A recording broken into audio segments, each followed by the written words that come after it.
Hi, Mama Nancy here with a question from Vicki. I have a 5-year-old son and a 3-year-old daughter who have constant squabbles about sharing. When one chooses a book or toy, the other immediately wants it, even though it had not entered her head to want it before until it was chosen by her brother. Help! How can I stop these battles? Sharing is a tricky one, and it's counterintuitive. First of all, you cannot force somebody to share. Otherwise, you're always going to be the mediator, and you don't want that. You want these two to figure it out. They're going to be brothers and sisters the rest of their lives. They're going to have to figure it out.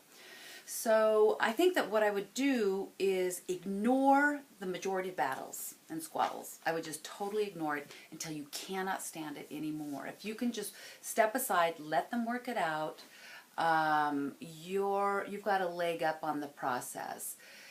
When you can't stand it anymore, you say, this book has a timeout, and you grab it and you put it up on a shelf. This toy has a timeout.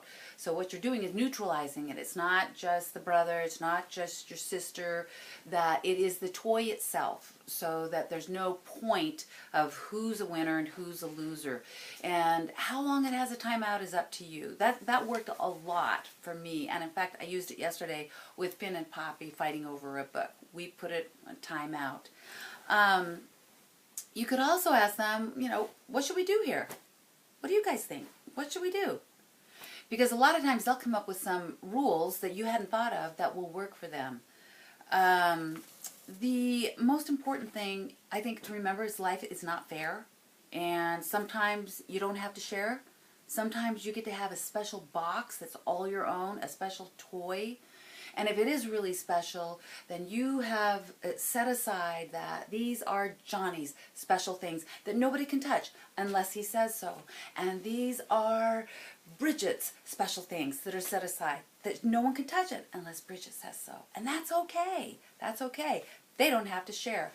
I think that the best thing to remember here is let them work it out themselves.